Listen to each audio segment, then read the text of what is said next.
خطا مما خطا يا جماعة، ما عاد بالشيء على العين مستور، في ذابحة السن تقرب وطاعة، بما ذهب مبني على الظلم والجهل.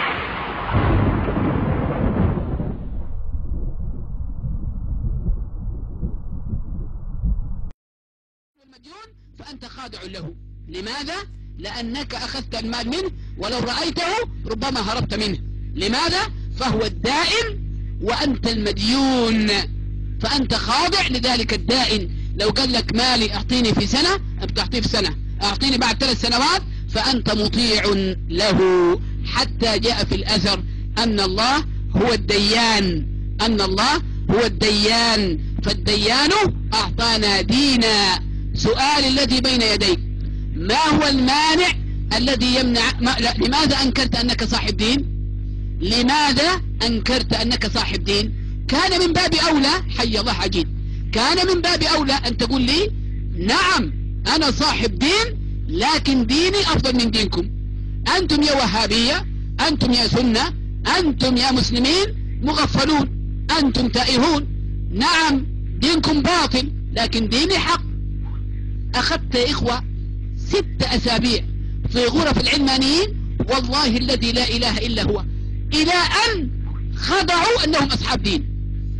يعيبوا علينا يا إخوة 6 أسابيع، كل يوم يجيبوا واحد يقولوا هذا كبيرهم. والله يا إخوة إلى أن احترفوا قالوا نعم نحن أصحاب دين، ولكن ديننا أفضل من دينكم. أنتم دين الخرافة، تقولون بالملائكة وتقولون بالجنة وتقولون بالنار، وهذه لا توجد البتة. فهذا الرجل فعل نفس الشيء، أنكر لما قال أن الملائكة لم نراها، فنفى وجود الملائكة لعدم الرؤية. لما سألناه عن سريلانكا هو يؤمن بسريلانكا ولم يرى سريلانكا، فأبطلنا مسألة الرؤية. تفضل لك المايك. لماذا أنكرت الدين وأنت صاحب دين؟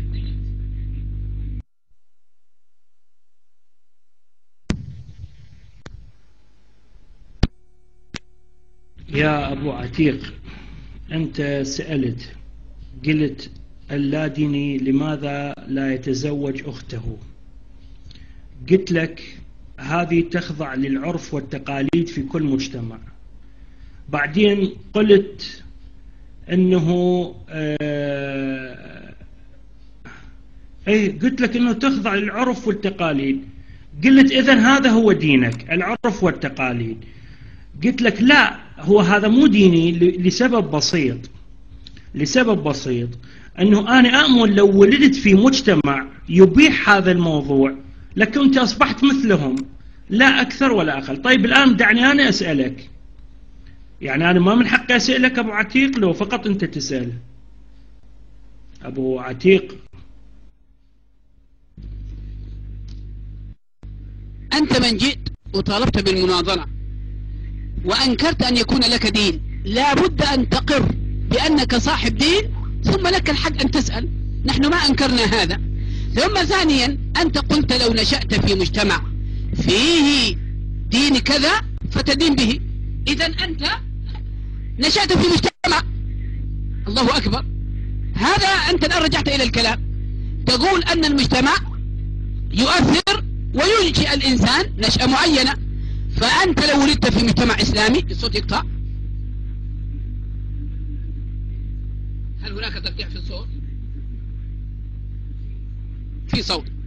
الآن الدين هو اتباع، الدين هو اتباع، من كلمة دانة، طاعة، زعنة، خضعة. إما أنك ما لك في العربية أو أنك مدري. هذا هو الدين، الخضوع والطاعة والاتباع، سواء كان الخضوع بإباحة أو كنت تراه واجبا، هذه مسألة أخرى. أما أنك صاحب دين، والله الذي لا إله إلا هو أنت صاحب دين. ما في إنسان عاقل إلا وليكن له دين، إما دين حق أو دين باطل.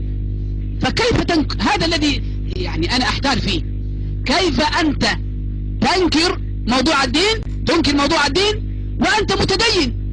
هذا اللي بحيرني، بدليل أنك تخطئني. لو سألتك الآن هل المسلم على حق ستقول لي لا، هؤلاء أصحاب خرافة. فكيف علمت أنهم أصحاب خرافة؟ لابد أن يكون لك منهج تخضع له.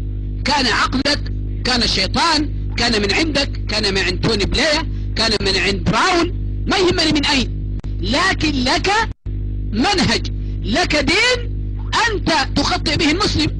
تقول هؤلاء أصحاب خرافة، ما في جنة، ما في نار. أيعقل أن إنسان يمنع شيء وينفي شيء من غير معيارية؟ لما أنا أقول هذا الرجل ليس برجل بل امرأة، إذا لابد أن يكون لي منهج. هذا المنهج أنا أدين به، حي الله، أنا أخضع به. يا رجل إن كنت من العقلاء كيف تخطئ وتصوب؟ النصراني على باطل، المسلم على باطل، النصراني مخطئ، المسلم مخطئ، الوهابي متحجر. فلا بد أن يكون لك منهج، لك دين أنت خاضع له وبه تحكم على الناس، بدليل أنك حكمت علينا، قلت ما فيش جنة، ما فيش نار، ما فيش ملائكة. إذن أنت لك منهج، لك دين خاضع له، أنت خاضع لدين. تفضل، لماذا أنكرت الدين وأنت صاحب دين؟ لك المايك.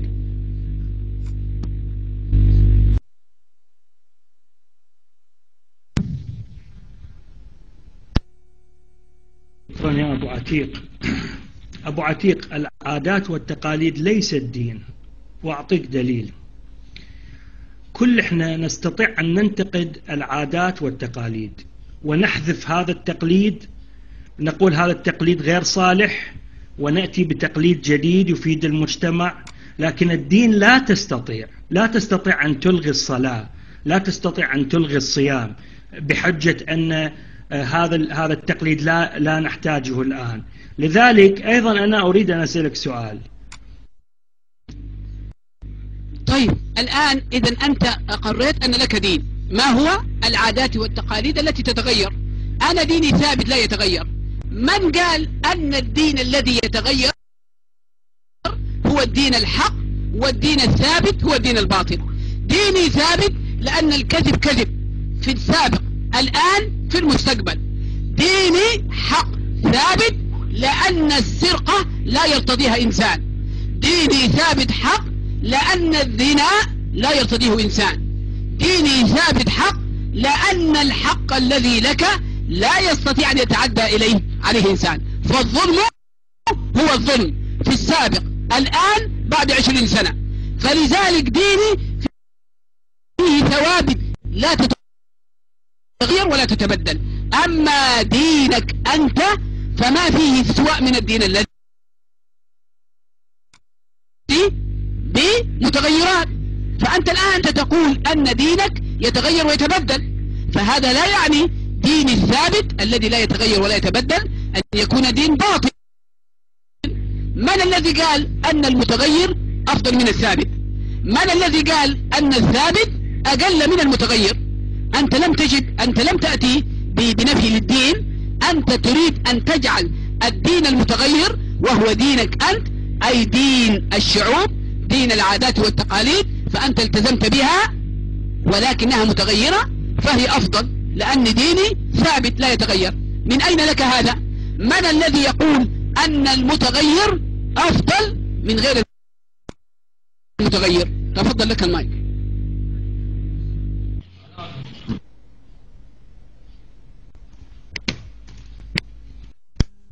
نعم، شكرا.